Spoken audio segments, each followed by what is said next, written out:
ప్రభువైన యేసుక్రీస్తు వారి నామంలో మీ అందరికీ నా హృదయపూర్వకమైన వందనాలు. దేని ప్రియమైన బిడ్డారా, మరి ఈ యొక్క కార్యక్రమం ఇదే ఛానల్లో ప్రతిరోజు ఇదే సమయానికి ఈ విధంగా దేవుని వాక్యం వీక్షించడానికి దేవుడు చూపించిన మహాకృపను బట్టి దేవునికి వందనాలు చెల్లిస్తున్నాను. అలాగే ఈ వాక్యాన్ని ఆలకిస్తున్న మీ అందరికీ కూడా నా హృదయపూర్వకమైన వందనాలు చెల్లిస్తున్నాను. దేవుని బిడ్డారా, దేవుని వాక్యం ఈరోజు దేవుని వాక్యం ఆలకించే ముందుగా చిన్న ప్రార్థన చేసుకుందాం. దేవుని ఆత్మ సహాయాన్ని మనం తీసుకుందాం. దేవుని ఆత్మ మనకు సహాయం చేస్తే దేవుడు మన హృదయాలను తెరిచి మరి ప్రతి మాటను మన జీవితాలకు ఆశీర్వాదకరంగా మార్చే దేవుడు కనుక దేవుని సహాయాన్ని మనం తీసుకుందాం. ప్రార్థన చేద్దాం. పరిశుద్ధుడా, ప్రేమగల తండ్రి, ఈ వాక్యాన్ని ఆలకిస్తున్న ప్రతి బిడ్డను ఇప్పుడే దర్శించండి, మాట్లాడండి నాయన. వారి పట్ల మీ సంపూర్ణ చిత్తాన్ని నెరవేర్చండి. మీ మహోన్నతమైన ప్రణాళికను నెరవేర్చు తండ్రి. సమస్తము సమకూర్చి జరిగించమని యేసుక్రీస్తు వారి నామంలో ప్రార్థిస్తున్నాను తండ్రి, ఆమేన్. దేవుని బిడ్డలారా, ఈరోజు దేవుడు చెప్పే 3 ప్రత్యేకమైన మాటల గురించి దేవుని వాక్యాన్ని మనం ధ్యానం చేయబోతున్నాం. దేవుని యొక్క పరిశుద్ధ గ్రంథంలో ఆదికాండం 12వ అధ్యాయం 1వ వచనంలో అబ్రహాంతో దేవుడు మాట్లాడుతున్న ఒక మాట మనం చూద్దాం. నీవు లేచి నీ దేశము నుండి, నీ బంధువుల యొద్ద నుండి, నీ తండ్రి ఇంటి నుండి బయలుదేరి నేను నీకు చూపించు దేశమునకు వెళ్ళుము. దేని బిడ్డలారా, దేవుడు చెప్తున్న మాట, నీవు లేచి నీ దేశము నుండి, నీ బంధువుల యొద్ద నుండి, నీ తండ్రి ఇంటి నుండి బయలుదేరి నేను నీకు చూపించు దేశమునకు వెళ్ళుము.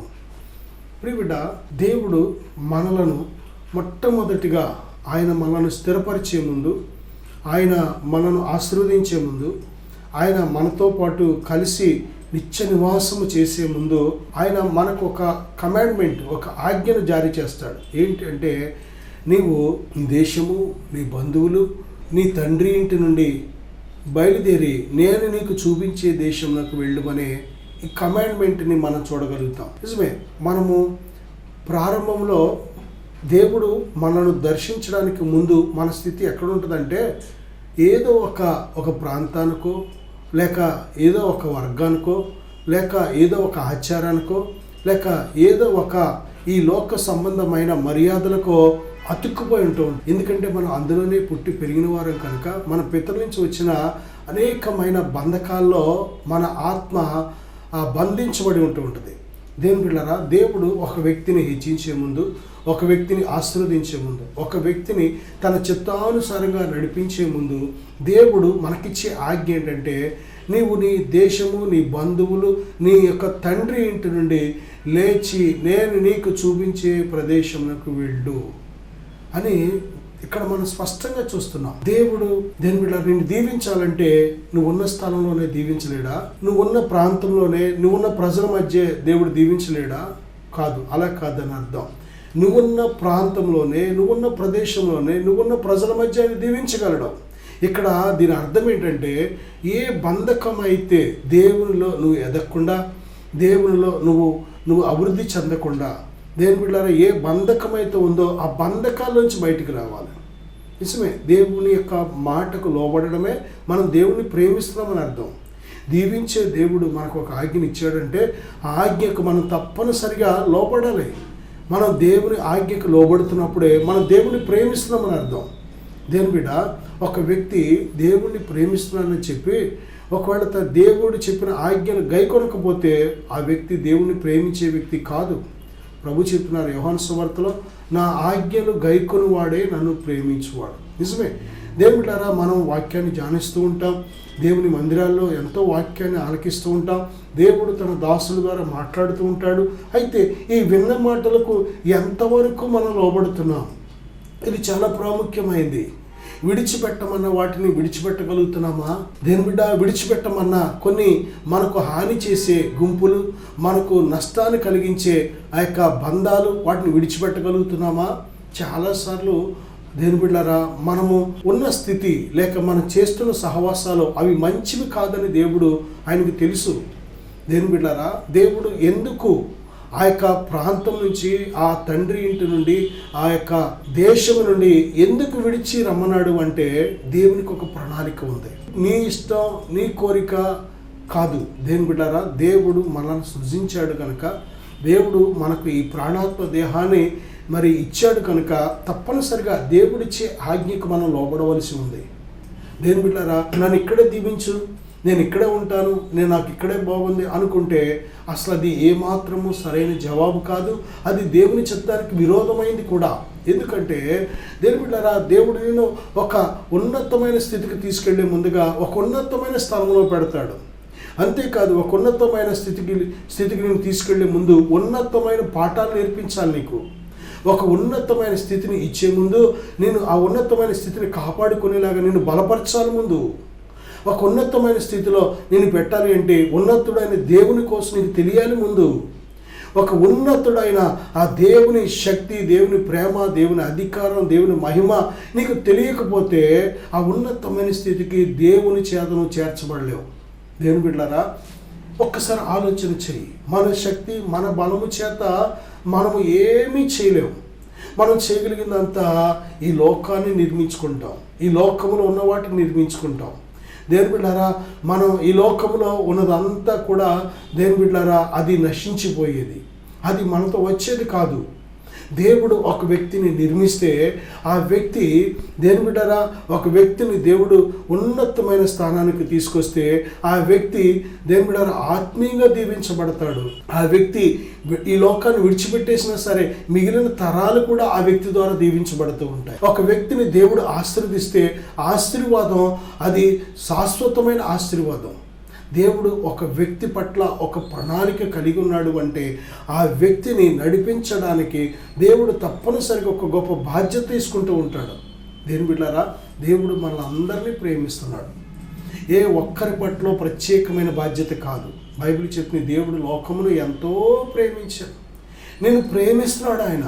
నా సహోదరుడా, సహోదరి, నీ జీవితంలో చాలాసార్లు ఓడిపోవడానికి కారణం, చాలాసార్లు నిరుత్సాహానికి గురవడానికి కారణం, చాలాసార్లు శత్రువుల చేతులు నలిగిపోవడానికి కారణం, చాలాసార్లు అపవాది చేత మోసపోవడానికి కారణం ఏంటంటే నువ్వు దేవుని చిత్తంలో లేకపోవడం, దేవుడు పిలిచిన ఉన్నతమైన పిలుపు నువ్వు గ్రహించకపోవడం.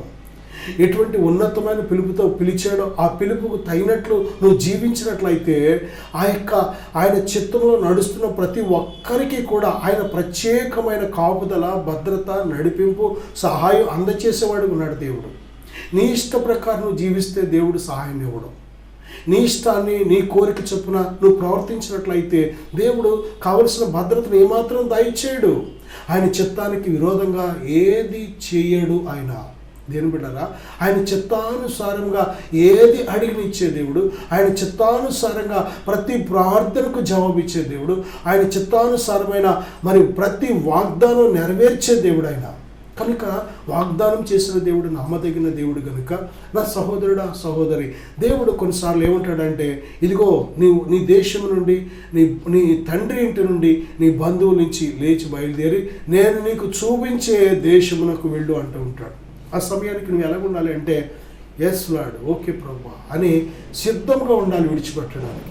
దేవుని బిడ్డలారా, చూడండి, అబ్రహాంతో మరి తండ్రి వచ్చాడు, కొద్ది కాలం వృద్ధుడు కనుక కొద్ది కాలం బ్రతికున్నాడు, తర్వాత ఓ ప్రాంతంలో చనిపోయాడు. తర్వాత ఆ లోతు కూడా వచ్చాడు. కాబట్టి ఆ లోతు అబ్రహాంతో కలిసినంత కాలం కూడా చాలా కొన్ని సమస్యలు ఎదుర్కోవాల్సి వచ్చింది అబ్రహాము. నేను ప్రియబిడ్డ, ఎప్పుడైతే అబ్రహాము ఆ యొక్క లోతు వేరువేరుగా మరి ఒకరు వేరువేరుగా ఎప్పుడైతే వేరుపడ్డారో, ఒకరు ఒకవైపు ఒకరు మరొక వైపు ఎప్పుడైతే వెళ్ళడం ప్రారంభించారో, మళ్ళీ దేవుడు అబ్రహాంతో మాట్లాడి తన సంపూర్ణ చిత్తంలో నడిపించడానికి గైడెన్స్ ఇచ్చినట్టు మనం చూస్తున్నాం. నా సహోదరుడా, విడిచిపెట్టమన్న వాటిని ఎందుకు విడిచిపెట్టలేకపోతున్నాం మనం? దేని బిడ్డ, దేవునికి ఆయాసకరమైనది ఏదైనా ఉంటే అది విడిచిపెట్టాలి. దేవునికి ఇష్టం లేనిది ఏదైనా ఉంటే దాన్ని విడిచిపెట్టాలి. దేవుని చిత్తం కానిది ఏదైనా ఉంటే విడిచిపెట్టాలి. శరీర సంబంధమైన కార్యాలు ఉంటూ ఉంటాయి, శరీర సంబంధమైన కార్యాలు విడిచిపెట్టాలి. సాతాను సంబంధమైన కార్యాలు ఉంటాయి, విడిచిపెట్టాలి. లోక సంబంధమైన మర్యాదలు కార్యాలు ఉంటాయి, విడిచిపెట్టాలి. లేదు నాకు అది కావాలి ఇది కావాలంటే యూ కెనాట్ సాటిస్ఫై గాడ్. దేవుడిని నువ్వు తృప్తిపరచలేవు, దేవుడిని నువ్వు వెంబడించలేవు. ఎవడును ఇద్దరు యజమానులకు దాసుడిగా ఉండలేడు, ఎవడును ఇద్దరిని తృప్తిపరచలేడు, ఎవడును ఇద్దరిని వెంబడించలేడు. ఎవరో ఒకరిని ప్రేమించి ఒకరిని ద్వేషించాలి, ఎవరో ఒకరిని హత్తుకొని ఒకరిని విడిచిపెట్టాలి. నువ్వు దేవుని వెంబడించే వ్యక్తిగా ఉన్నట్లయితే, దేవుని చిత్తాన్ని నెరవేర్చే వ్యక్తిగా ఉన్నట్లయితే దేవుడు చెప్పిన ఆజ్ఞకు లోబడాలి. నా సహోదరుడా, చాలామంది వారు ప్రేమించిన శరీర సంబంధమైన కార్యాలు, లోక సంబంధమైన కార్యాలు, పాపపు సంబంధమైన కార్యాలు, సాతాను సంబంధమైన కార్యాలు విడిచిపెట్టకుండా హత్తుకొని వెంబడించడం వల్లనే వారు దేవునిలో అభివృద్ధి చెందలేకపోతున్నారు. ఎన్నో కొత్త భయంకరమైన సమస్యలలో దేని బిడ్డారా, ఎన్నో భయంకరమైన శోధనలలో పడి కొట్టుకుంటున్నారు. కారణం ఏంటంటే వారు విడిచిపెట్టమన్న వాటిని విడిచిపెట్టకే. చాలామంది వారి కుటుంబాలను సైతం నాశనం చేసుకుంటున్నారు, వారి కాపురాలను సైతం నాశనం చేసుకుంటున్నారు, చాలామంది వారి ఆరోగ్యాలను సైతం నాశనం చేసుకుంటున్నారు. దేని బిడ్డలారా, దేవుడిచ్చిన మంచి ఉన్నతమైన పిలుపు, ఆ పిలుపులో ఉన్న ఘనత నువ్వు ఎరిగినట్లయితే తప్పనిసరిగా నువ్వు దేవునిని వెంబడించడానికి, ఏదైనా విడిచిపెట్టడానికి సిద్ధంగా ఉండగలుగుతావు. నా సహోదరుడా, నీవు దేవుడు చెప్పిన ఆజ్ఞకు మొదట లోబడు. దేవుడు విడిచిపెట్టమన్న వాటిని విడిచిపెట్టాయి. కొద్దిమందికి త్రాగుడు ఒక భయంకరమైన బంధకంగా వెంబడిస్తూ ఉంటుంది. ఆ త్రాగుల్లో ఉన్నంతకాలం నువ్వు దేవుళ్ళు అభివృద్ధి చెందలేవు. నువ్వు దేవుణ్ణి ఎక్కువగా ప్రేమించే వ్యక్తివైతే త్రాగుని అతి సులువుగా జయించగలుగుతావు. దానికి ప్రత్యేకమైన మందులు కూడా వాడక్కర్లేదు, వైద్యం కూడా అక్కర్లేదు. ఈరోజు దేవుని బిడ్డారా, అనేక వ్యసనాలకు, పాపపు వ్యసనాలకు లోబడి వాటిని విడిచిపెట్టలేక, దేవుళ్ళో ఎదగలేక, దేవుడిచ్చే ఆశీర్వాదాలు పొందలేకుండా ఎంతమంది మిస్ అయిపోతున్నారు చూడండి. నా సహోదరుడా, సహోదరి, ఇదిగో అనుకూలమైన సమయం. నిన్న అనేది గడిచిపోయిన సమయం, మళ్ళీ ఎప్పటికీ రాదు. రేపు అనేది ఏమి జరుగుతుందో తెలియని మిస్టరీ సమయం. ఏం జరుగుద్దో తెలీదు. బైబిల్ చేతి మీరు కొంతసేపు కనబడి అంతలో మాయమైపోయే ఆవిరి వంటి వారి కారా? నిజమే, కొంతసేపు కనబడి రేపు ఏమి జరుగునో మీకు తెలియదని స్పష్టంగా దేవుడు హెచ్చరిస్తున్నాడు. నేడే రక్షణ దినం, నేడే అనుకూలమైన సమయం, నేడే భక్తి చేసే సమయం, నేడే ప్రభువుని ప్రేమించే సమయం, ప్రభు కోసం, ప్రభుకి ఇష్టం లేని ఏదైనా సరే విడిచిపెట్టే సమయం. నా సహోదరుడా, దేవుడు కొన్నిసార్లు విడిచిపెట్టమన్నప్పుడు వేటిని విడిచిపెట్టమంటున్నాడో వాటిని విడిచిపెట్టేయాలి. మనం ఆ విడిచిపెట్టడానికి పెద్ద పోరాటం, చాలా సంవత్సరాల తరబడి విడిచిపెట్టకుండా అయ్యో ఈ విడిచిపెట్టాలని ఏడుస్తూనే బతుకుతూ ఉంటాం. దేని బిడ్డారా, యేసుక్రీస్తు ప్రభువారు సముద్ర ఆ తీరాన్ని నడుస్తూ ఉండగా మరి పేతురు, ఆ యొక్క ఆంద్రియా, యాకోబు, యోహాను ఆ శిష్యుల్ని మొట్టమొదట వారిని చూసినప్పుడు ఆయన వారితో అన్న మాట ఏంటంటే, నా వెంబడి రండి, నేను మిమ్మల్ని మనుషులను పట్టు జాలరులుగా చేతునని చెప్పగానే వారు తమ వలలను, వారి గృహాలను, వారి కలిగిన సమస్తాన్ని, వారి తల్లిదండ్రులను, రక్త సంబంధాలను సమస్తం విడిచిపెట్టి ప్రభుని వెంబడించారు. దేని బిడ్డారా, శిష్యులను గురించి మరి బైబిల్ ఎటువంటి సాక్ష్యం చెప్పిందో తెలుసా? భూలోకమును తలక్రిందులు చేసేవారుగా వారికి గొప్ప పేరు వచ్చింది.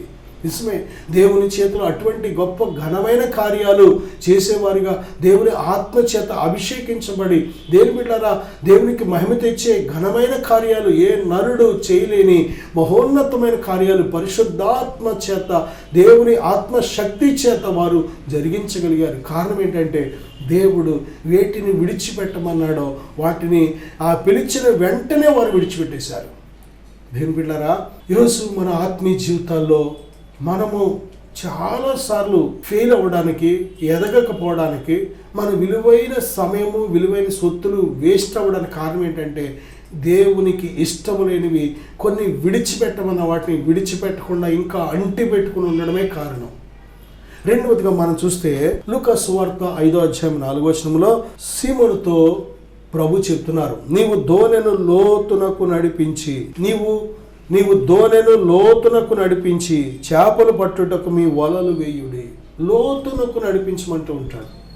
దేని బిడ్డారా, భక్తిలో 2 రకాలు. ఒకటి శక్తి కలిగిన భక్తి, రెండోది శక్తి లేని భక్తి. ఇంకొక విధంగా చెప్పవచ్చు, పైన భక్తి, లోపల నుంచి వచ్చే భక్తి. దేని బిడ్డారా, చూడండి ఒక్కసారి, శక్తి కలిగిన భక్తి చేస్తున్నామా లేక శక్తి లేని భక్తి చేస్తున్నామా? ఈ ఇద్దరికి తేడా ఏంటి? శక్తి కలిగిన భక్తి చేస్తే నువ్వు శోధన జయిస్తావు, పాపం జయిస్తావు, లోకం జయిస్తావు, శ్రమను జయిస్తావు, ప్రభు కోసం కడ వరకు సాక్షిగా నిలబడగలుగుతావు. ఎందుకంటే దేవుని ఆత్మ నీ మీదకి వచ్చినప్పుడు నువ్వు శక్తితో నింపబడుతున్నావు కనుక, పరిశుద్ధాత్మ దేవుడు నిన్ను తన శక్తితో నింపుతాడు కనుక సమస్తాన్ని జయించే గొప్ప శక్తి చేతను నింపబడి జీవించగలుగుతావు.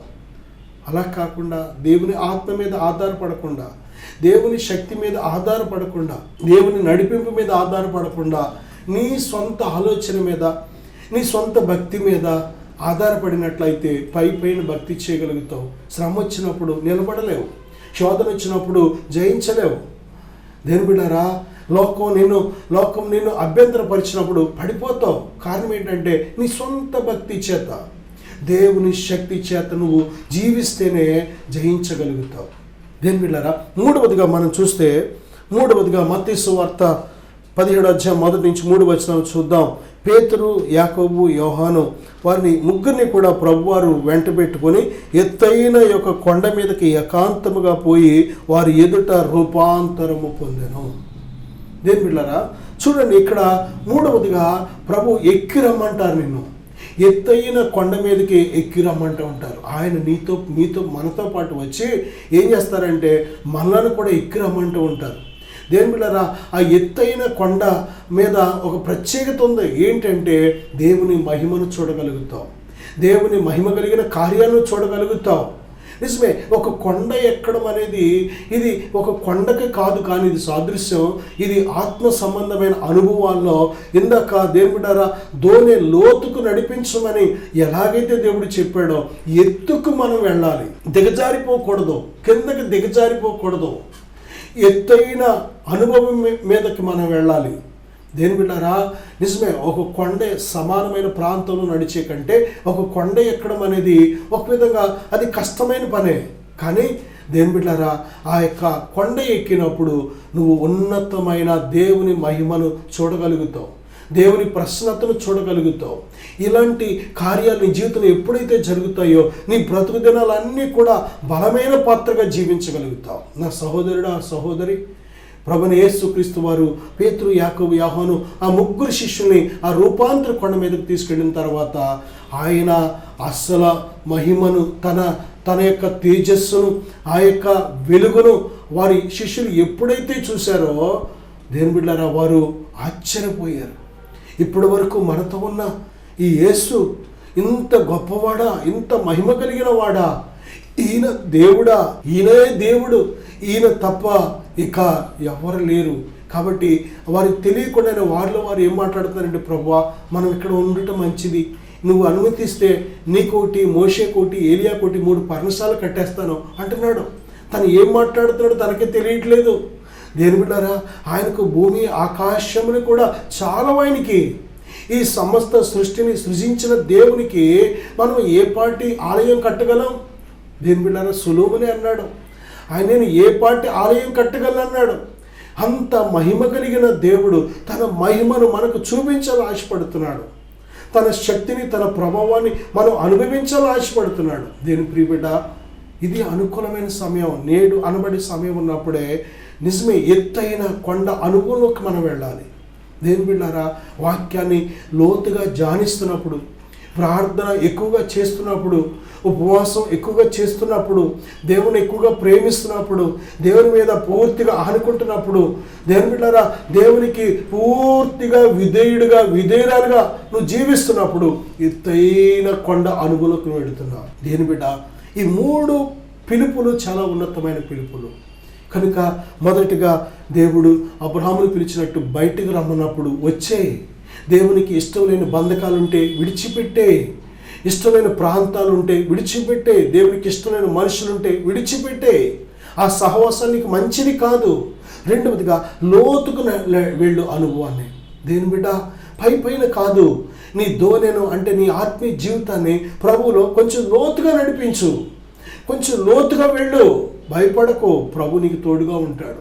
పైన భక్తి చేసినంతకాలం నీకు ఏమాత్రం లాభం లేదు, కానీ కొంచెం లోతుగా వెళితే విస్తారమైన లాభం నీకు కలుగుతుంది, విస్తారమైన దీవెనలు కలుగుతాయి. మూడవదిగా మనం చూస్తే ఎత్తైన కొండ మీదకి మనం వెళ్ళాలి. ఆయన గుడారంలో అతిథిగా నివసించే వారిగా మనం ఉండాలి. దేని బిడ్డ, నిజమే, మన హృదయాలను ఆ విధంగా సిద్ధపరచుకుంటున్నప్పుడు దేవుని వాక్యంతో మనం కనెక్ట్ చేస్తున్నప్పుడు, దేవుని ఆత్మతో కనెక్ట్ అవుతూ ఉంటాం, దేవుని శక్తితో కనెక్ట్ అవుతూ ఉంటాం. మన ఆత్మీయ జీవితాలు మానవాతీతమైన శక్తి చేత, దేవుని మహోన్నతమైన శక్తి చేత మనం ఈ లోకంలో ప్రభు కోసం సాక్షులుగా జీవించగలుగుతాం. నేను మీకోసం చిన్న ప్రార్థన చేయాలని ఆశపడుతున్నాను. విశ్వాసంతో ఏకీవించండి. పరిశుద్ధుడా, ప్రేమగల తండ్రి, ఈ ప్రార్థన ఏకీవిస్తున్న ప్రతి బిడ్డను ఇప్పుడే బలపరచు నాయన. ఈ 3 ఉన్నతమైన అనుభవాలు నీ బిడ్డలకు దయచేయండి నాయన. అబ్రహాం వలె అయ్యా విడిచిపెట్టమన్న వాటిని విడిచిపెట్టేవారిగా, ఇదిగో నాయన అయ్యా శిష్యుల వలె ప్రభువా, ఇదిగో లోతుకు వారి ఆత్మీయ జీవితాలు నడిపించుకునేవారిగా, అలాగే నాయన రూపాంతర కొండనే ఉన్నతమైన అయ్యా ఆ యొక్క అటువంటి ఉన్నతమైన ఆత్మీయ జీవితంలోకి నీ బిడ్డలు ప్రయాణం చేసేవారిగా సిద్ధపరచండి. ఈ వాక్యాన్ని ఆలకించి ప్రార్థనలు ఏకీవిస్తున్న ప్రతి బిడ్డను నిండారుగా దీవించమని యేసుక్రీస్తు నామములో ప్రార్థిస్తున్నాను తండ్రి. ఆమేన్. God bless you.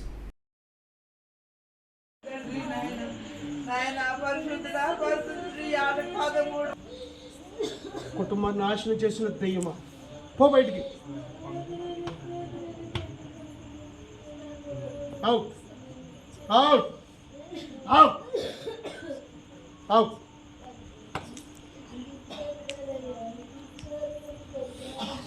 దేవుడికి వందనాలండి. నా పేరు వరహాలండి, పెత్తాడిపిల్లండి. నేను వ్యవసాయం పని చేస్తానండి. వ్యవసాయం పని చేస్తాను. మా ఆవిడ చర్చికి వెళ్తుందండి. మా ఆవిడ నేను ఎన్నోసార్లు మా ఆవిడ చర్చికి రావచ్చు కదా ఎన్నోసార్లు అనేదండి. నేను వెళ్ళేవాడిని కాదండి. మామూలుగా ఈ తాగుడికి బాగా బ్యానస్గా అయిపోయి నేను ఎప్పుడు చెప్పినా ఎన్నిసార్లు చెప్పినా సరే వెళ్ళేవాడిని కాదండి. అలాగా కొన్నాళ్ళకి ఈ తాగడం చేయడం, ఇంటికాడ పిల్లలనేది కూడా పట్టించుకున్నాను కాదు. అలా కొన్ని నెలలు అలా జరిగాక ఇంకా సరే నేను బండి మీద ఒక దగ్గరికి ఏదో పని మీద వెళ్తుంటే బండి కుక్ అయిపోయింది. అవతల నాకు కూడా గట్టిగా దెబ్బలు తోలేయండి.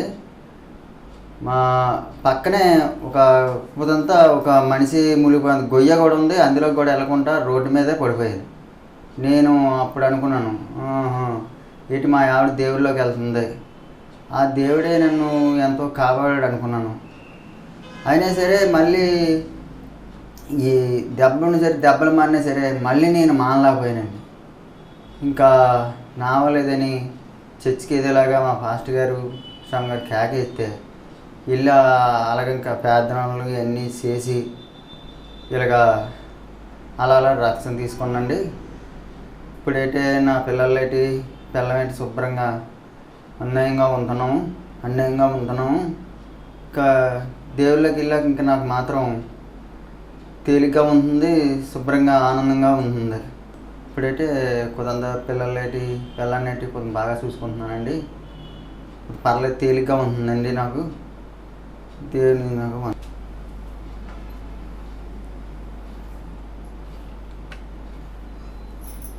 దేవుని నామాలకు వందనాలు. దైవసేన కుటుంబానికి నా వందనాలు. మరి మాది పెత్తాడపల్లి. నా పేరు రాళ్ళపూడి వెంకటలక్ష్మి. మా ఆయన గారి పేరు వరహాలు. నాకు వివాహం అయ్యి 19 సంవత్సరాలండి. అప్పటి నుంచి ఇప్పుడు దాకా కూడా దేవునిలో తెలిసేది కాదు, దేవునిలోకి మాకు అప్పుడు తెలిసేది కాదు. మేము మా ఊరి నుంచి ఇక్కడ పెత్తాడపల్లి వచ్చినప్పటికి మాకు ఇంకా దేవునిలో ఎదగలేదండి.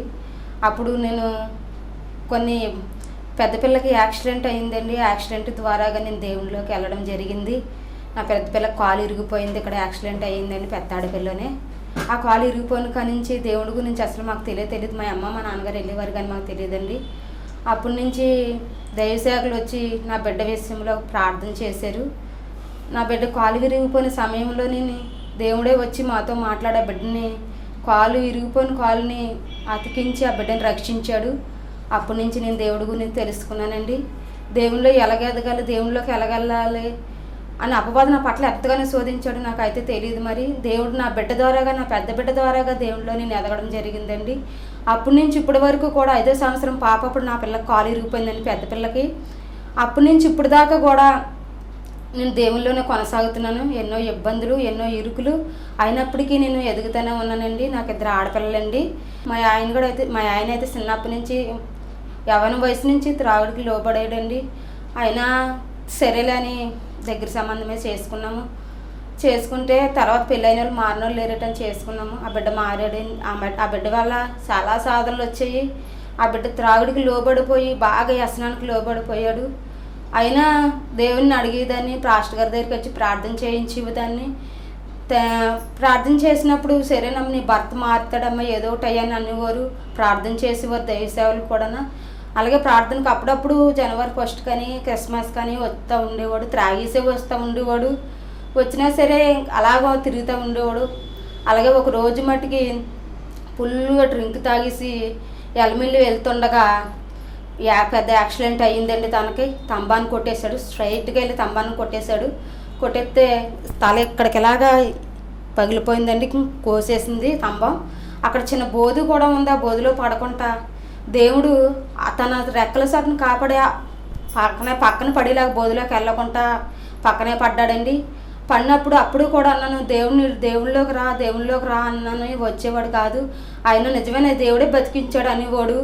బాగున్నప్పుడు అప్పుడు దెబ్బలు అయినాయి, యాక్సిడెంట్ అయినప్పుడు ఆపరేషన్ చేయించామండి. బ్రెయిన్ ఆపరేషన్ కూడా చేయించామండి. తనకి తల కూడా గాయమైపోయింది. అప్పటి నుంచి కొద్ది రోజులు బాగానే అన్నాడండి. మళ్ళీ త్రాగుడికి లోబడిపోయి మళ్ళీ త్రాగడం మొదలు పెట్టేశాడు. త్రాగుడికి లోబడిపోయాడు. తాగుడు బానిసై తిరిగేవాడు. నన్ను కానీ పిల్లలు కానీ పెట్టించుకునేవాడు కాదు. ఎన్నో అప్పులు చేసేసేవాడు. పనికిరాని వృధా ఖర్చులన్నీ చేసేసేవారు. మా మాట వినేవాడు కాదు. మేము ఏమన్నంతే కొట్టేసేవాడు. అయినా దేవుడికి మొరపెట్టేదాన్ని. వచ్చి దేవుడికి మొరపెట్టినప్పుడు అలాగే కొన్ని దైవ సేవకులు మాట్లాడుతుండగా నాతో మాట్లాడేవాడు. మాట్లాడినప్పుడు నేను మళ్ళీ అప్పటికప్పుడే మనసు కుదురుగా ఉండేది. తర్వాత మళ్ళీ ఇంటికి వెళ్ళాక మళ్ళీ తాగేసి వచ్చి మళ్ళీ గొడవల కింద ఉండేది. అయినా అలాగే దేవుళ్ళో కొనసాగుతుండేదాన్ని నేను. నా భర్త మళ్ళీ త్రాగుడికి లోబడిపోయి నన్ను కొట్టేసి నన్ను చాలా బాధ పెట్టినప్పుడు నేనైతే నేను వెళ్ళలేదండి. మా అమ్మ వాళ్ళ ఇంటికి వచ్చేసాను. వచ్చేస్తే దైవ సేవకులు ఒకటే మాట అన్నారు, నీ భర్త మారుతాడమ్మా, నువ్వేం కంగారు పడకు, నీ భర్త ఎలాగైనా సరే మారుతాడు, రక్షించబడతారు, నువ్వు కంగారు పడక అన్నారు. అన్నప్పుడు నేనైతే ఇంకా అప్పుడు మా అమ్మ ఇంటికాడే ఉండేదాన్ని అండి. అప్పుడే ప్రార్థనకు వచ్చాను. తర్వాత మా ఆయన్ని ప్రార్థనకి కొద్ది మందిని వెళ్ళి తీసుకురమ్మని ప్రార్థన చేశారండి. తైలాభిషేకంతో ప్రార్థన చేశారు. నా భర్త అప్పుడు ప్రార్థన చేసినప్పుడు కొద్దిగా విడుదల దయచేసాడు అని పాస్టర్ గారు చెప్పారు. అమ్మ కొద్ది రోజులు నువ్వు ఉండు, నీ భర్త మారుతాడు, నీకేం భయం లేదని దైవసేవకులు నాతో మాట్లాడేవారు. దేవుడే వారి హృదయంలో ఉండి మాట్లాడించేవాడు. అయినప్పటికీ నేను మళ్ళీ కొద్ది రోజులు ఉన్నాక అలాగ దైవసేవకులే మళ్ళీ నా భర్తతో మాట్లాడి, వరాలు నువ్వు పాపముని విడిచిపెట్టేసి లోకంలో జీవించుకోకుండా దేవుడి కోసం జీవించని దైవసేవకులు ఉండి దేవుడే మాట్లాడేవాడు నా భర్తతోని. నా భర్త అప్పుడు దాకా రక్షించబడలేదు. నా భర్త త్రాగుడికి లోబడిపోయిన నా భర్త అదే క్షణం నుంచి ఈ క్షణం వరకు దేవుళ్ళో నడుపుతున్నాడండి. నా భర్త రక్షించబడ్డాడు, పూర్తి మారు మనసు పొందాడు. ఎటువంటి త్రాగుడికి లోబడకుండా నన్ను, నా కుటుంబాన్ని, నా పిల్లల్ని కూడా క్షేమకరంగా చూస్తున్నాడు. ఆయనకి ఏమి ఇచ్చిన ఆయన రుణం అయితే నేను తీర్చలేను. దేవుడి సన్నిధిలో గడపడానికి దేవుడే మాకు ఇచ్చిన కృప ఇది. దేవుడు మాకు ఇచ్చిన కృపే. దైవ సేవకుల ద్వారా దేవుడే మాతో మాట్లాడారు. నా భర్తను రక్షించాడు, నన్ను రక్షించుకున్నాడు. నా బిడ్డలు కూడా దేవుళ్ళలో ఎదుగుతున్నాము. నా కుటుంబం అంతా కూడా కేవలం ఇలా బ్రతికి ఉన్నామంటే దేవుని కృపేనండి. అందరికీ వందనాలు. నా పేరు శాంతి. నాకు ఒక అక్క, మా అమ్మ, మా నాన్న, మీ నలుగురం ఉంటాం ఇంట్లో. మా నాన్న బాగా త్రాగేవాడు. చర్చికి రమ్మంటే వచ్చేవాడు కాదు. మా అమ్మ, నేను, మా అక్క చర్చికి వెళ్ళేవాళ్ళం. ఎప్పుడు రమ్మన్నా సరే రాను అనేవాడు.